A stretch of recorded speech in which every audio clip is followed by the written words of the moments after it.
Welcome back. The last thing on our first day of PIN and one and only day of RUNDA Digital Day, we're going to talk about our region, like a small boxing match, Macedonia versus the world or versus the region. What's happening in our never boring region and what's going on, these guys will tell you.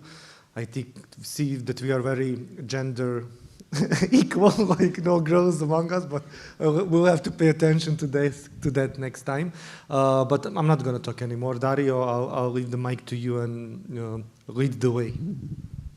Thank you, Nicola. Good afternoon, everybody. As Nicola said, this is the last act of our today's RUNDA Digital Day in Skopje. And as you can see, it's called I Will Always Love You, box match Macedonia against the world. My only remark on this title is that since we are all here from the region, if we are the world, then the world is in serious trouble. But we'll try and give you an overview as much as we can of what's happening and in the music industry, in all aspects and levels of music industry in Macedonia and all through the region. We will go through various subjects. Of course, it's impossible to cover everything, but we'll try and see what will come at the end as some kind of conclusion. For the beginning, I would just like to suggest that each of my panelists and guests today tell us a few words about themselves and introduce to all of you and all those who are watching, hopefully. Let's start with Darko. Darko, hello, please. My name is Darko Andonov, also known as Iris Scratch. I'm a DJ, promoter, also a media guy, podcast editor, author, and stuff. I represent Šeršac, that's my main organization that I'm a DJ with. Jump the fuck up with my party that became a movement in the last 5 or 6, 7 years in Macedonia. Alternative, new wave, new style party, very popular to the young generation. And also Pandemonium Radio is my new project that I started in the pandemic, which is a combination of a podcast, radio show, and also Instagram page, which promotes. It's kind of like a medium, like a media platform for the niche music and genres that we treat, mostly local. Thank you. Danko. Okay. Hello, everybody. My name is Danko Stefanović. I'm coming from Croatia. I'm head of operations in RTL Music. We are a label, publishing company, and also promoter, and hope to find some new things here and to learn something from out of all of us. Thank you, Danko. Siniša. Hello, everybody. My name is Siniša Bizović, came from Zagreb, Croatia. In next year, I will celebrate, let's say, the 40 years in music industry, all kinds of business, journalism, small label, then big label, few this institution like Croatian phonogram industry and foreign world. Nowadays, I have my small record company, and I'm plant the chili paprika on my terrace. And I'm very glad to see you here in Skopje after 30 years. I was there only once, 1989, to see the Lebi Sol, Makedonski Narodni Teatar. Hvala. Thank you. Miran? Hello, I'm Miran from Ljubljana, Slovenia. I'm running a small record label, Moonly Records, which actually collects the fresh and interesting bands from the whole ex-Yugoslavia region. For example, Repetitor, they're playing tomorrow, or the local heroes, Bernays Propaganda, or Koi Koi, Gazor Pazor, Bžen, bunch of bands. Besides that, I'm also conference manager at Ment Ljubljana, which is showcase festival similar to this. And yeah, I do promoter and other stuff as well, but let's stick to this for now. Thank you, Miran. And Pavle, finally. Yeah. Hello, everybody. My name is Pavle Eftimovski. I'm a co-founder and managing partner in Glitch Records, which is a Belgrade-based record label, music publisher. We are pretty young record label. It was founded only 2 years ago, and we also have some plans to go with event promotions, which was a little bit interrupted by these pandemics, but hopefully we will also go that way soon. Thank you. So let's go to the subject. So when we are at this type of conferences, there is one word that is constantly again being used to describe it. Everybody is talking. This is music industry event. So my question, we will start with Darko, of course. Is there a music industry in Macedonia as such? There is a music industry, but I don't consider most of the artists that work in Macedonia, or actually my friends, even more so, they don't belong to the industry. They more belong to the music scene, but not necessarily the industry. There is an industry, but for the young people, I don't really know what the industry means, and do they even want to be a part of it because it's not working in the proper ways as it should work. So there is a lot of people that are doing music in any kind of way, as an artists, authors, DJs, media, or whatever, but they are not organized as some kind of serious force. That it should be in the general way, as we speak, as we do have in the rest of the world, in Europe and. My perception is that at the moment, the music scene is divided in like two big categories, which have a big gap in between themselves. The first one is the estrada, the main industry, the popular artists that primarily pop and a bit older artists and bands that are part of something that was built like 20 years ago and they're still part of it. And also there is a huge underground scene that is part of the music culture and the music scene, but it's not part of the industry because there's no enough money or business ways or more organized working where they work, where they make music. So that's why I say it cannot be considered as an industry because I don't see because industry is something that is connected, stable, or has ways of working, logistics and stuff. I don't consider the underground scene as part of the industry here.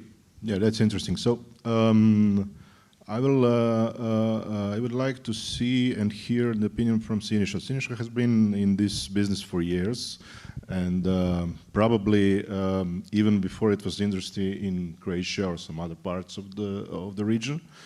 And with this distance of few decades, how do you see situation now in Croatia and maybe in the region that was in the beginning like 25 years ago or when you started?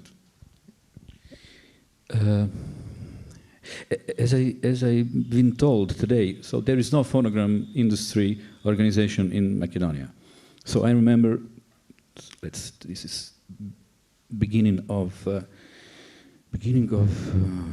90s in Croatia. We started, we organized the Croatian HDU, the Croatian Phonogram Industry Association. At that time, that was 20 people on this General Assembly. So I'm in 20 record companies. So now, if you don't have this association, then more you have, more you worry.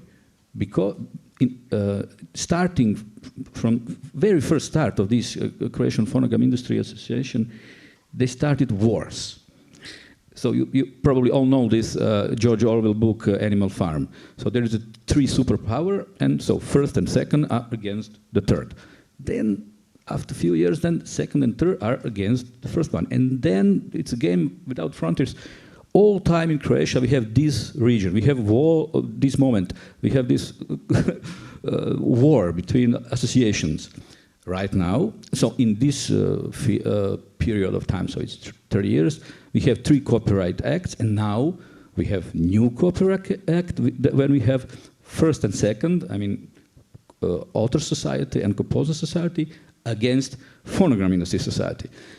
So maybe, I don't know, maybe for the first photo, small photo, we have all organizations, but we have always clash between.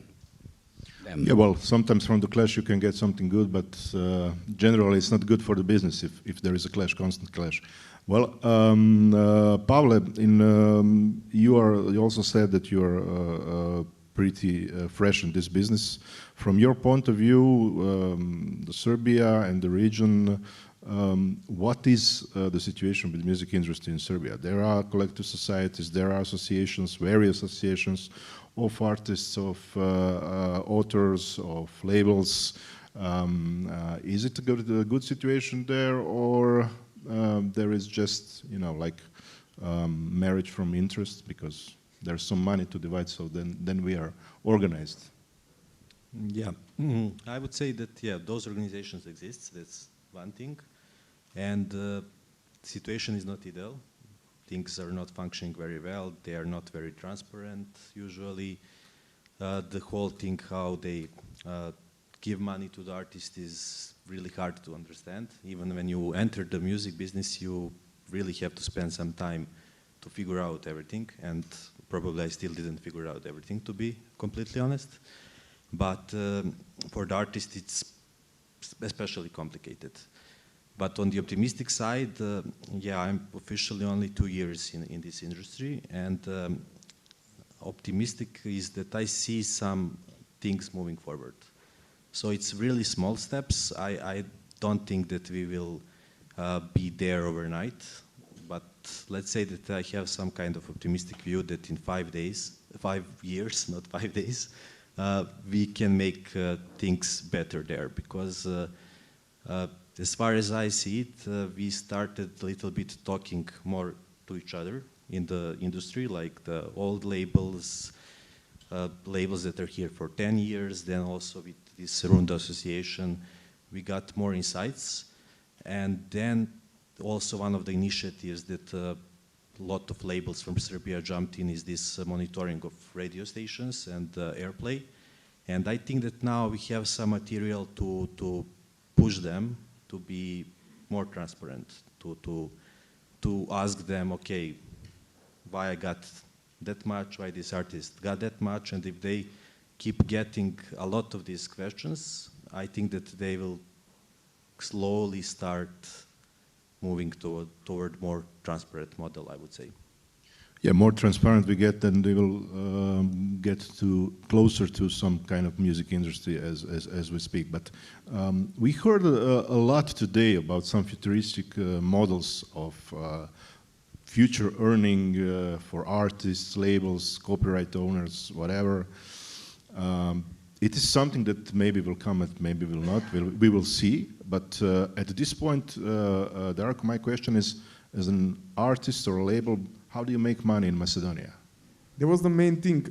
We have an association, everyone knows ZAMP, but most of the music industry, the serious, let's say, music industry, the older artists, the older bands, they're part of ZAMP and they put the music in ZAMP to collect their rights and stuff. What I'm talking about is the old new generation, the more underground hip-hop, trap, electronic music artists. They tend to ignore ZAMP and tend to find their own ways to publish their music online and find ways to make money of their fan base via monetization or donations, Patreon and stuff. So I think that the new generation is pushing the new trends and finding their own way to survive in their own game, not playing the game that was already established because they don't trust it anyways. Yeah, well, Miran, from your point of view in Slovenia, the same question.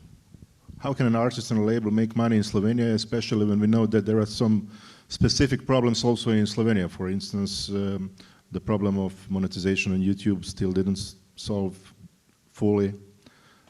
There are some other problems that maybe are not present in the different territories.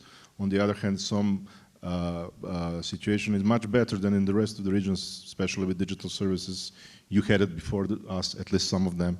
So what's your point of view with the last maybe 2 or 3 years? What happened in Slovenia? Is there some kind of progress or? Yeah, I will just shortly jump to what he said. Like, I think when this niche underground alternative, like young scenes, they're driven on enthusiasm in a way. They don't think that much about the money, and for that, let's say, that age, like the industry as itself, it means like business, it means profit, it means something that.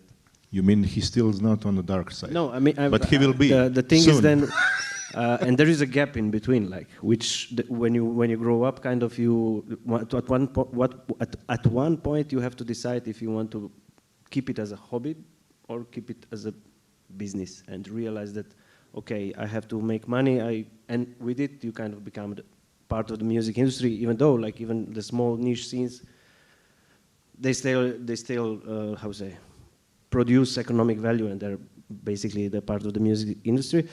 And I think it's also maybe it's more difficult in really small markets like Macedonia, and I can say also for Slovenia, which is way smaller than Serbia and Croatia, which means that there's less players, and it's also then harder to, let's say, connect and to, let's say, lobby or to have the representative organization that can, address the stakeholders, the state and stuff, to change some things. Anyway, back to your question. So the Slovenia, we were lucky that we had Apple Music before the other countries in the region didn't have it. On the other hand, like let's say, I mean, the Deezer was quite early to enter the Serbian and Croatian market, but I mean, they came to Slovenia but didn't have such, let's say, marketing promotion actions, so it didn't get really that much subscribers, and it was not that present. Anyway, we got Spotify at the same time as the whole region. The specific of Slovenia is that our collective society of the authors doesn't have the state license to collect the copyright for the authors from the streaming services, and so YouTube, Spotify. So the ones who followed the Chris presentation first, that 10 to 15% is like for Slovenia is not collected. So basically, that money stays with the Spotify, and we don't have YouTube monetization because YouTube just said we don't have a deal, we cannot pay anyone. So we are, I think, I think this is specifics in the region. Like. Yeah, well, as you said, in the past 2 years, we all became part of this digital market finally. So, has this gain in this year or two some kind of effect, Darko? What was that? We finally got a digital services. We didn't have streaming services. We just had like YouTube, or as Miran said, in Slovenia there was Apple, in some region there was Deezer, and now we have it. And what happened? Did anything change? Do we know how to use it? Do we get more money from this? I think it's pretty early, to be honest. I'm a big fan of Spotify and the streaming services, first of all, as a fan, because I have access to all the music that I want to listen to at any time, and I was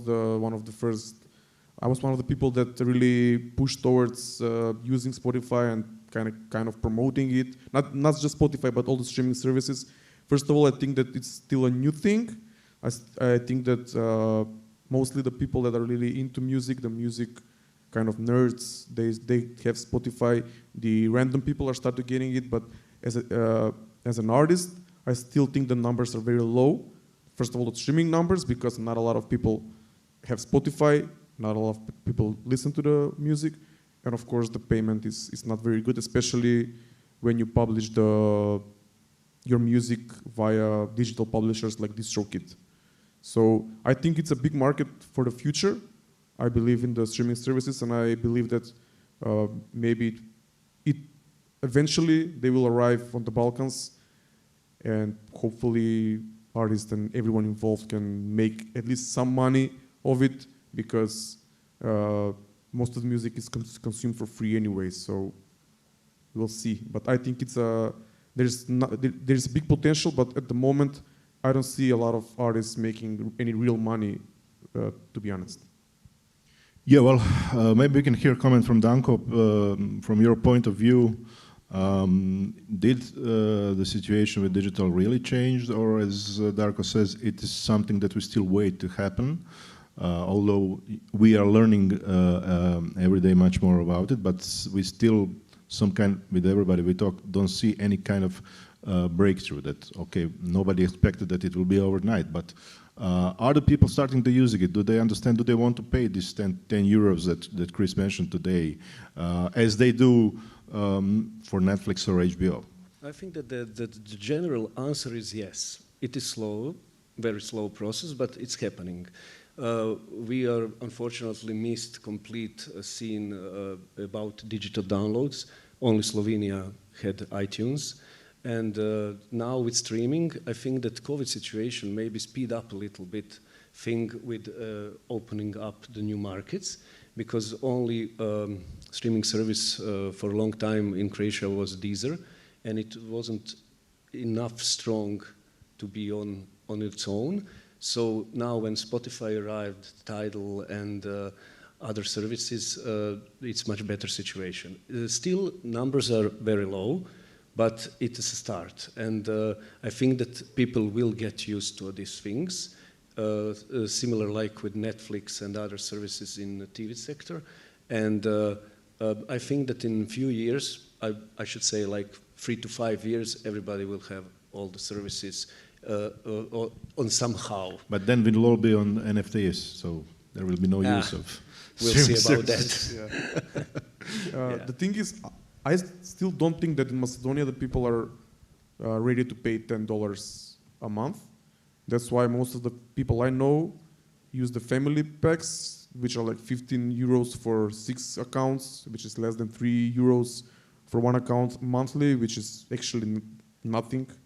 And also a lot of them, especially the teenagers, the young people are using it for free. So maybe it can develop in that direction if technically if YouTube brings more commercials, more ads in the videos and make YouTube not, not good enough for listening to music. I think that the only way that the people will start paying at least $3, $4, $5 is because they will have to, if they want to listen to music without ads, or can listen to it in the phone and stuff like that. I don't think that the people, the general crowd is ready or is willing to pay $5, $10 because they like the music and they support the music. I think that, that's why a lot of the more underground and alternative artists and bands should try to focus on different things like Bandcamp and try to sell their music directly for the core fan base because the core fan base will eventually listen to the music on Spotify again. But if they pay $10, they can support it just like buying an album, but they will still go back to the Spotify to listen to it while they're driving or they're working out or anything they do. So that's why I think that not just the underground and the alternative scene, but also everyone should focus on creating and curating the strong fan base, and then hopefully they will acknowledge them and support them with the money they can. Yeah, well, the one thing you mentioned, I would like to point out that definitely as a territory, if we see the region, we are not in focus of any bigger digital streaming systems. They are not, for some systems, there are not even editors, curators, people who will look into local scene and maybe push some local artists and that way get more audience for this artist and for the service itself. And sometimes as labels and as artists we promote more these services than we do our acts, because we are telling people this is good, just go to there and listen music there. But so I will get back to this digital, but let's focus on some other subject. When you have new music, when you have new artists, you have to promote it. What's the situation with media in Macedonia?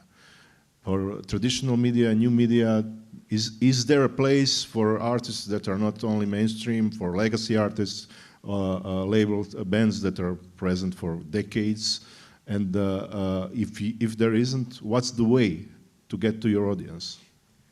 Yeah, first of all, I'm not an artist, and I'm part of the alternative media.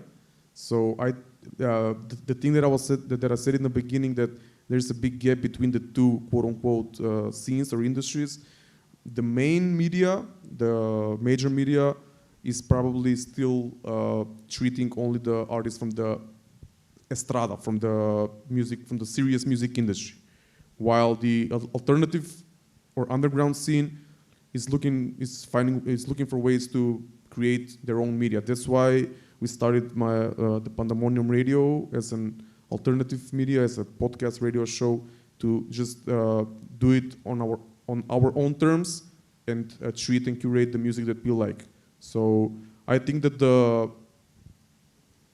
there's a big gap, and there's like two separate worlds. So I will talk about the alternative one.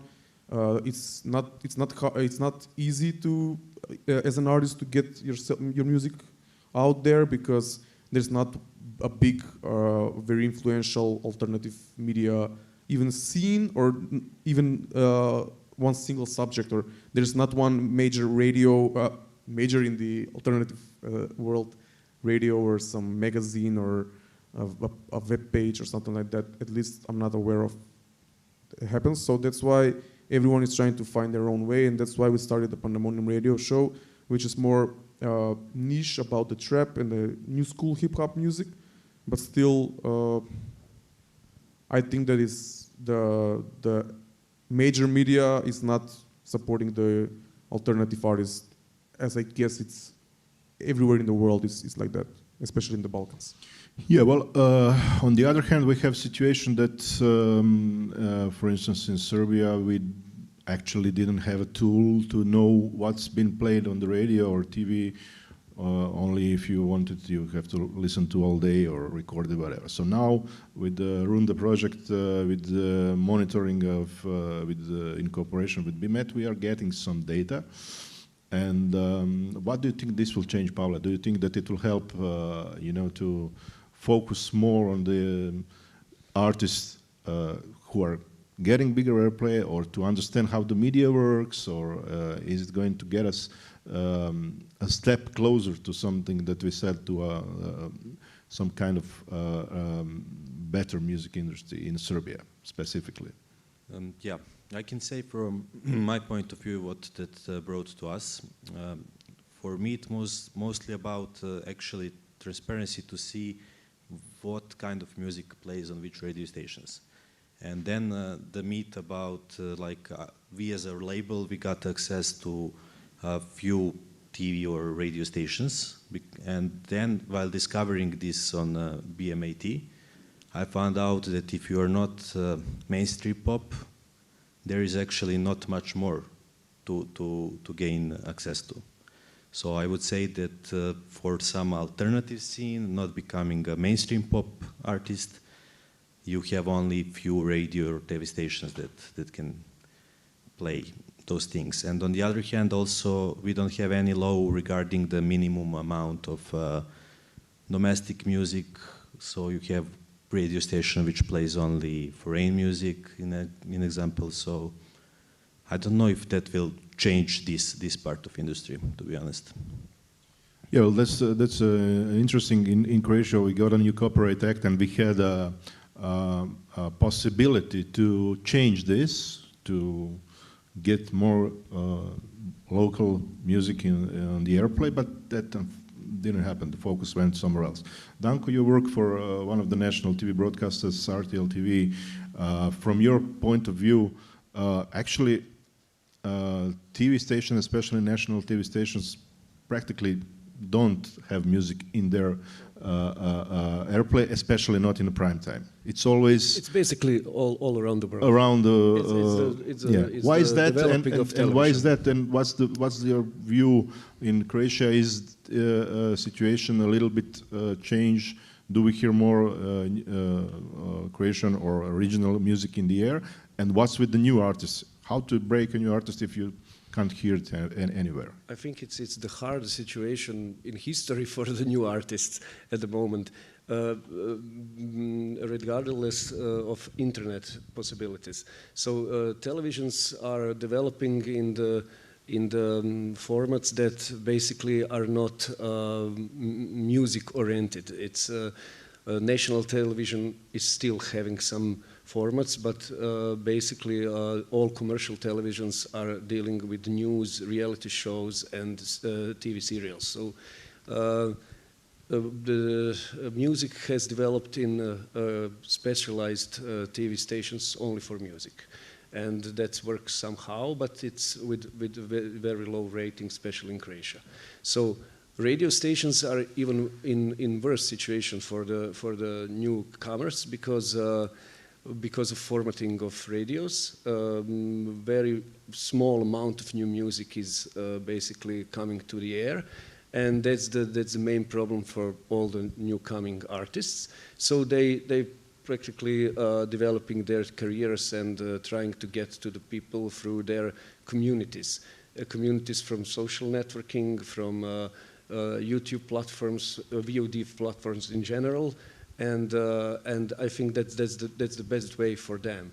And we spoke to each other for several times here now that our kids are consuming music in new ways, not in the way as we used to when we were looking at the shows on TV or radio stations, listen to new singles or something like that. So it's changing, and but it always found a way, because artists has this passion and they will find this way their way to the public.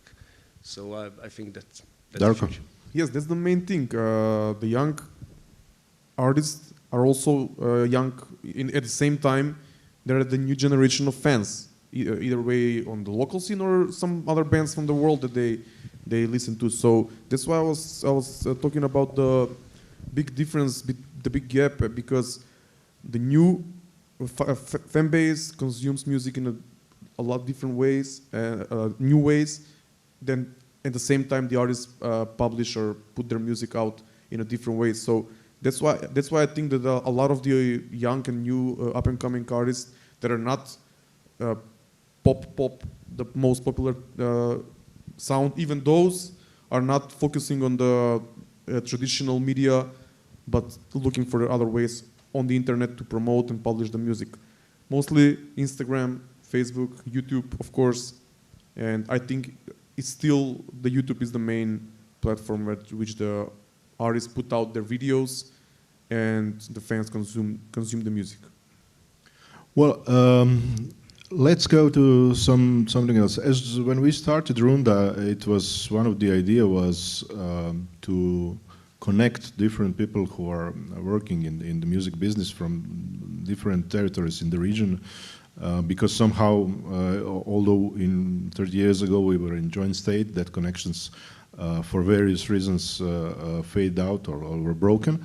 And it's now maybe a good time to see where are we now with this. So in my opinion, MENT was one of the first festivals that started to somehow renew these connections.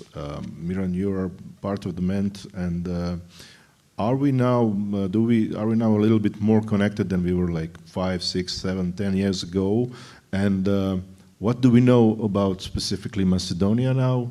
And what does Macedonia know about what's happening in Slovenia? Is it something that there is still a lot of work to do, to be done, to get connected? Because anyway, we are working to become joint market as it is logical.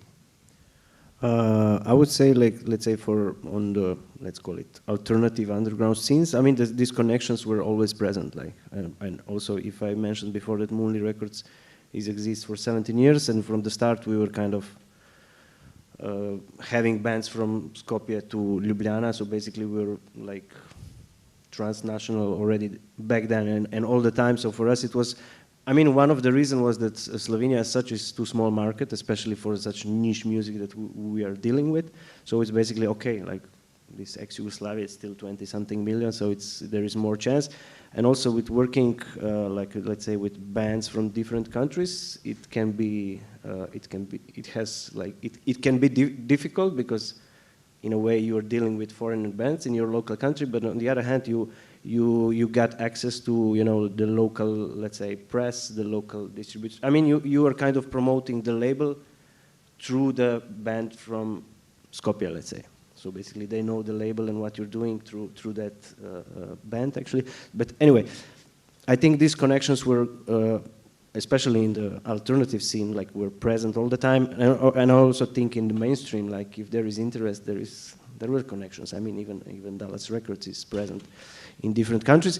Meant as such, I mean, the thing was that it was, let's say, the first conference festival of such format in the region, and I would say that from the beginning we kind of knew that all over Europe there is lots of such events. So basically we had to think how to position ourselves within the map of such events in Europe. So we were okay, Ljubljana is kind of, since there are no other events in this part of the region, we can be like an entrance point for the, let's say, Western Europe to the Balkan area, and we can be also like the entering point for the people from the Balkan region to the Western Europe, let's say. So we can play the. I mean, Slovenia is in the center of Europe in a way, and it's always kind of a bridge. So we can be a bridge for the, let's say, music scene, industry, whatever, from the Balkans, and the music scene and the industry from the West.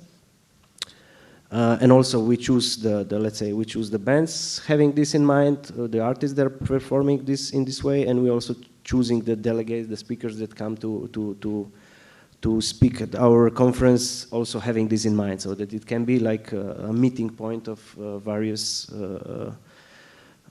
territorially various people, and also to have a reason to come and to get to know something more about the region. Usually we realize they don't know much about the whole region, not only Slovenia, Macedonia, but about the whole region. So it's a good entry. So I think anyone's from I don't know, Denmark that wants to do something in the region can be a great entering point. Or PIN, for example, like it can be like a point where you can make like the first connections and the first networking thing that can open up the doors.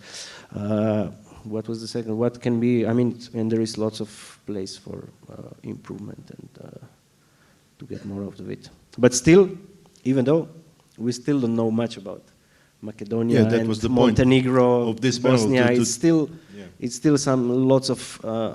But that's why, I mean, also like we travel to such events and try to find the.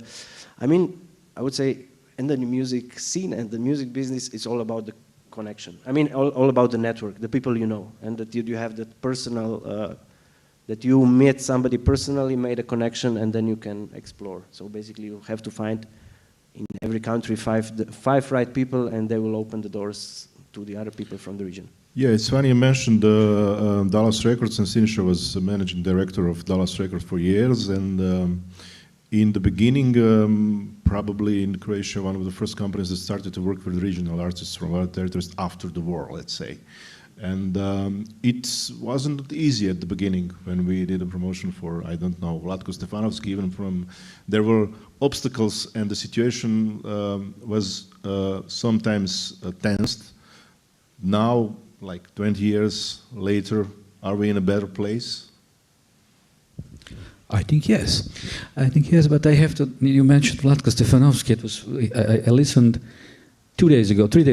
I listened to a big interview on the Croatian radio with Vlatko Stefanović, and it was a great interview. He's a really smart guy, and in fact, we worked with them. All of us, we work with them, and we travel around from TV station to radio station to concert hall. Anyway, I want to say something else. Danko said that now it's probably the hardest time for new artists. So some 25 years ago, or something else, we've released a few Vlatko Stefanović albums through Dallas Records. And I was very angry to spread his music through the world. We have opportunity, since the EMI at that time have, I don't know, 100 companies through the world. So we packed 100 envelopes with CDs, with everything about Vlatko and music, and that was not digital day, of course. It is everything have to be a hard copy. And we sell it to 120-something EMI record companies around the world. And we said, we have 4 answers. 3 answers said, we are not interested in new artists in these fields of music. And the 4th was something special from Canada, I think. They put our envelope, not opened, in one bigger envelope and sent it back to us and said, we are not interested in new music, new artists, but maybe you should send this album to our local representative. And we are the local representative at that time for EMI in Croatia. So yeah, it was hard, always hard to because you know these big record companies, they have 200, 300, 500 releases per day, per year. So they're not really interested in something new. They don't have time for these nerves. So this happened also right now with the new bands. Okay, new bands, new artists use these digital moments, društvene mreže, social networks, and us. But it's hard. Hladno Pivo, you probably know this band, the very quite good band from punk to big venues. But I told with him 5 years ago about this same topic. They said to me, "Oh, how can you even work with these new bands? It's the hardest time ever." And now it's hardest time more, you know what I mean. And they said, when we were started, we play 100 shows, in fact, free shows for a box of beer.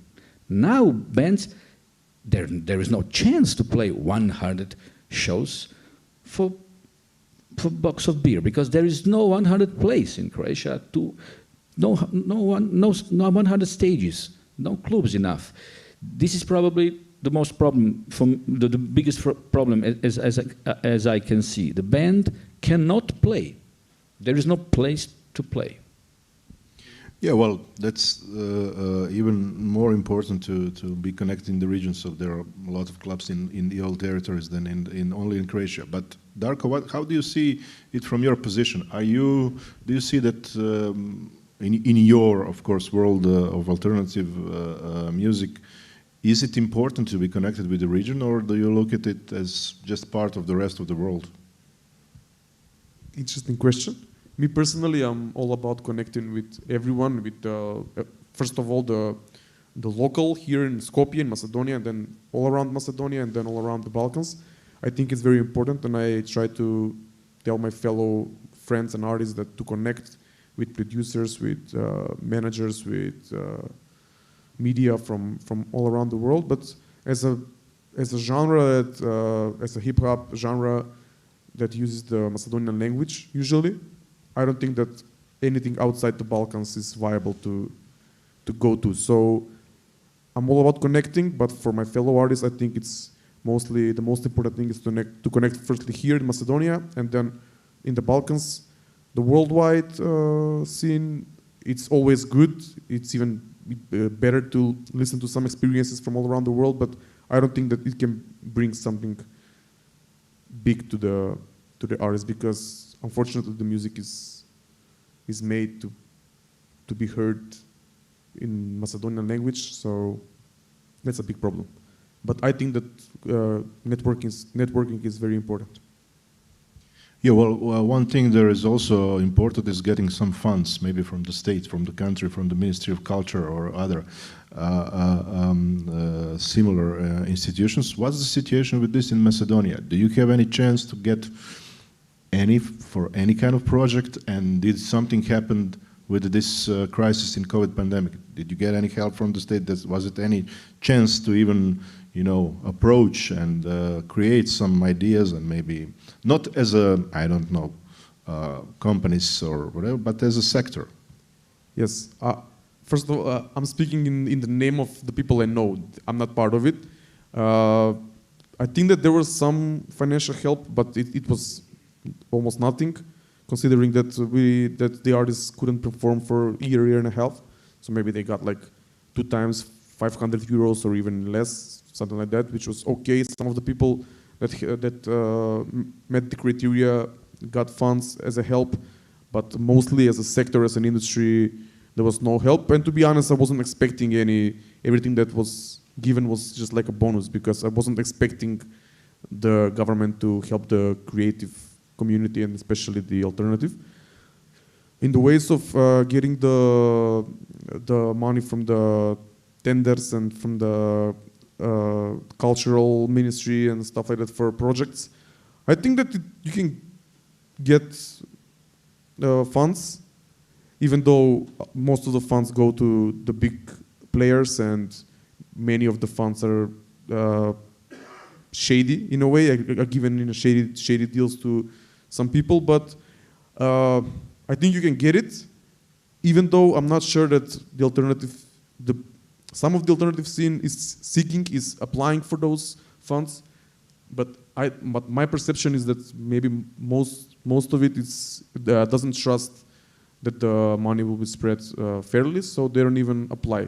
Or even if they apply, they don't have expectations. It's the same with the collective society. So you don't have trust in them, so mostly, we don't want to be part of it. I mean, maybe you will try once, 2 times, 3 times, but after you see the results and you see the public results, the money given here, the money given here, it's all about connections, it's all about some agenda, I don't know.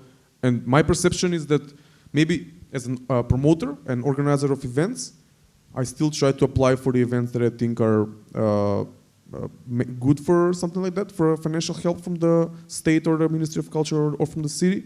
But as an artist, my friends that I know, I don't think that they apply, let's say, to get money to record the album or record a video, because they don't trust that the money will arrive anyway. Pavle, what's the situation in Serbia on this point?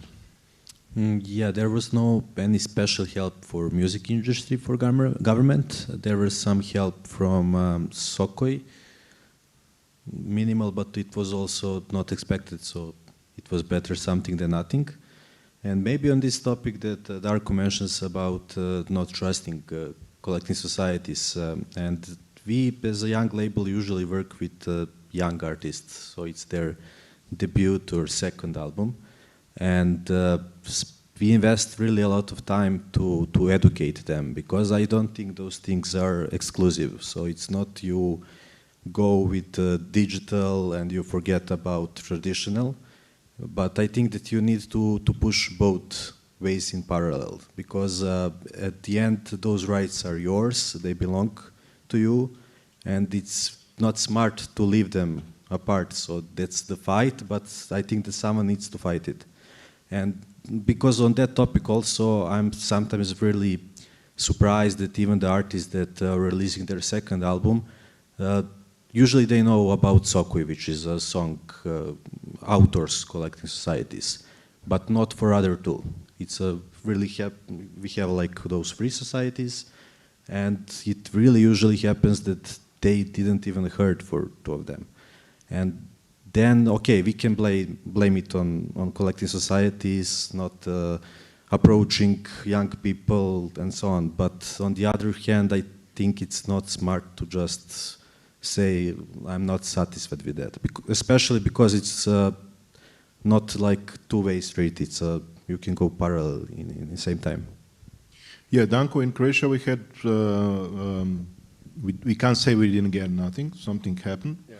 But we spoke a lot about it, and we always had a feeling it's not enough as it should be, because we know that in each territory, state says the culture is important. We want to support the culture. We want to support creatives in any way, you know. But somehow music is always in the last place, especially if we are talking something that's not classical music or that kind of genre. Yeah, some kind of interest in creative part of business, like theater and movies and something like that, was always funding from the state, from the government, and from other organizations. So music was always in the last place during normal time. Now with the COVID situation was the even worse somehow. So basically we have ended last in this distribution of monies, and there were two. Now second one is currently happening, and the first one was 5 million kunas. Second one is 7 million kunas, and lots of people didn't apply to the first one because they haven't understood how that works or something like that. Now much more will apply, but it's still too low for the whole market. It's basically nothing.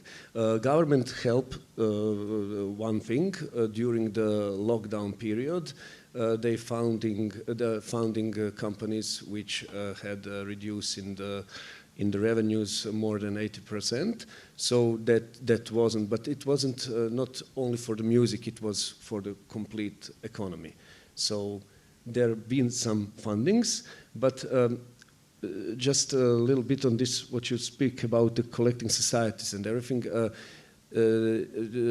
Lots of younger artists or independent artists, labels, and people who are maybe not so in mainstream music, they don't trust to collecting societies, to institutions and everything, and they don't even apply. And I think that's wrong. I think that we have to learn about things. We have to see what are our perspectives and what are our possibilities, and try to do something about it, because I think lots of people look towards ZAMP or Soko in Serbia and everything, which is not perfect. We know everything about that, but it's not maybe so bad as lots of people think. So. Okay. I'm speaking for Croatia.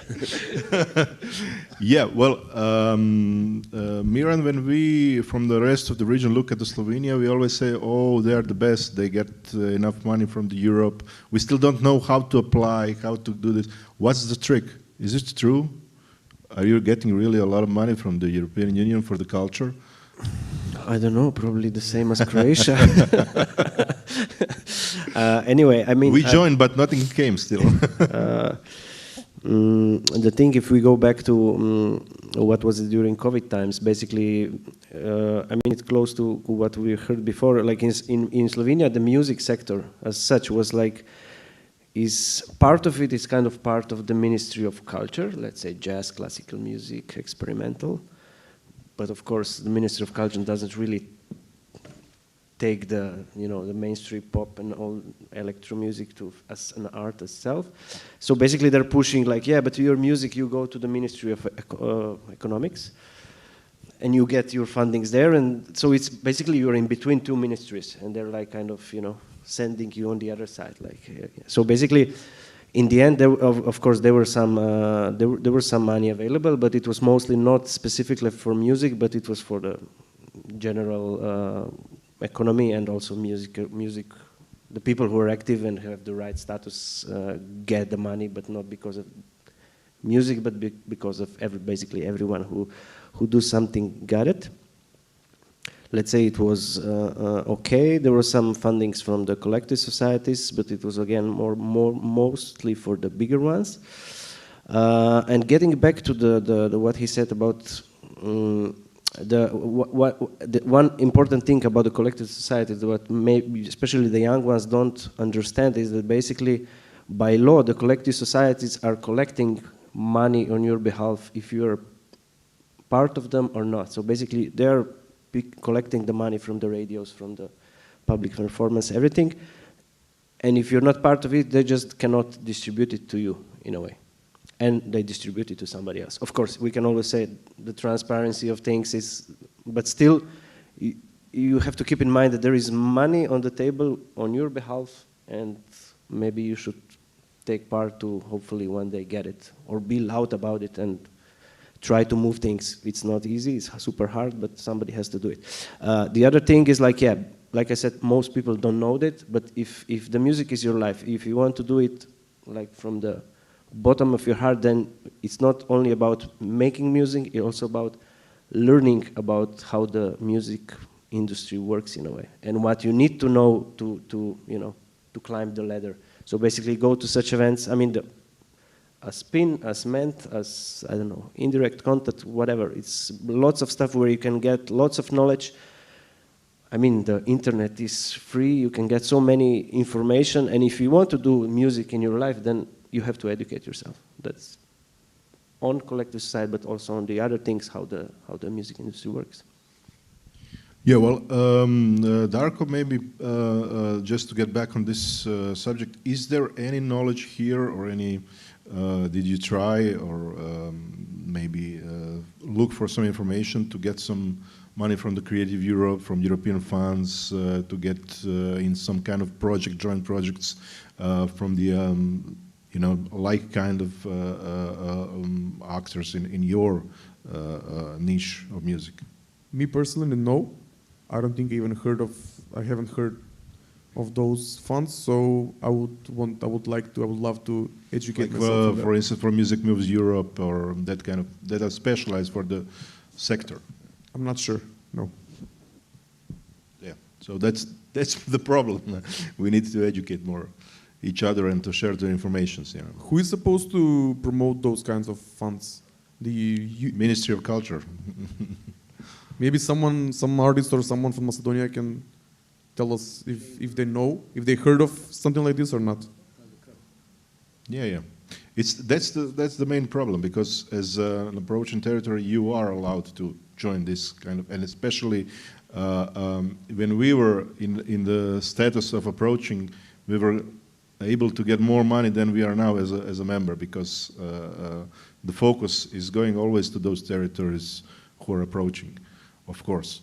But at that point in Croatia, we also didn't know anything. We were, as a company, applying to several Creative Europe calls, and we always, didn't make it. But we didn't know how to do it. That was the problem. Nobody was giving us the education or information. That now, okay, we know more, and we are getting something at this point. But the first idea is to know that something like that even exists. There is some money that can go your way. Yeah. In Slovenia, Miran, you have a good practice with this. There are companies who are successfully applying on these things, but even like you said, Slovenia is always the thing is like that we had a special, let's say, agency which was state funded to help entities to apply. And now, when there is this new Creative Europe, which is the biggest budget ever in the history, basically our new government, because the contract ended, but they didn't make the call on time. So basically, when there is the most money on the table, the state managed to is left without the agency that could help the private entity, because there are lots of long processes. As you said, you have to know how to do it. So there was this agency that helped you apply, So they give you, okay, you have to this, you have to do. So you always had somebody you can call and basically ask how to, if my idea fit, they help you with stuff. So basically, also in Slovenia, nothing is that bright. Yeah, well, we were talking a lot about young generations of people who are coming to the industry, artists that they don't trust the system, they don't trust collective agencies, they don't trust the government ministry. Siniša, you are the most experienced here. After all these years in music industry, do you still trust the system? Oh, I have to say that I don't know what is the situation in Macedonia, but okay, I have a really small company, but last at least 10 years, maybe more, I get the money every year from Ministry of Culture, from the town of Zagreb, from Phonogram Record Company Association, from ZAMP, the Author Society, and the Performance Society. So at least from 5 different points I get the money for totally different projects. some alternative music, some blues music, some alternative festival, some blues festival, then some challenge, totally different things. But there, okay, there is money, but you have to have information. You have to sell the. You have to prepare a good project, and that's that. That was really easy money, in fact. And in this COVID situation, usually I do, I don't know, 40 things per year. Last 2 years, I did only 5 things. Probably you know which 5. These 5, I get money from the system or from the country or whatever. So I'm satisfied how this kind of music industry works on. Yeah, we are getting to the end, and we started with Macedonia. We are in Macedonia, so let's finish with Macedonia. Darko, from your point of view, you tell us maybe 2 or 3 the hottest new artists that are coming from Macedonia that we should know about, and we still don't, maybe. Can you recommend us something so we can learn something, and maybe somebody goes on the Spotify tonight and makes some money for these bands? Yes, one of them is here. I think Dina Shari, a very nice young artist. You should check her out. My friends, my colleagues, Bompraskiza, Sexy Marsa, Young Daddy is our newest up-and-coming star in the alternative trap music scene. And also you have in the more like alternative rock indie scene, you have Duper, you have Pluto's Doubts, you have Feng Shui, which are young but very experienced at the same time. So yes, those so there are more than 2. Yes, of course. There are a lot of that. Yes, a lot of yours. Okay, thank you. If there are any questions, maybe we have a minute or 2 to answer. If somebody wants to ask anybody here anything, or we were, very concrete and you heard everything you want to know. Of course, we are going for the drinks after this, so we can chat informally until the morning. It will be easier. Okay, if this is it, then thank you, everybody. I would like to, on behalf of RUNDA, firstly to thank the PIN and the whole conference that hosted part of the RUNDA Digital Day, third edition. We wanted to come to Skopje last year, but unfortunately because of COVID this didn't happen. We are happy to be here now. The second day will happen, as Nikola said at the beginning of today's conference, on 9 December in Zagreb. You are of course all invited, and we will be more than happy to host you in Zagreb. We hope to do it the same here live. I don't know if it will be possible, but we are looking forward for this. We thank all our partner sponsors, Merlin, Zaprav, HDU, FPS, Impala, and I hope that this day today was interesting to all, that we all learned something, that we get some new knowledges, and that we will connect better after this. Thank you again, and see you in the rest of the days of the PIN conference here. Thank you.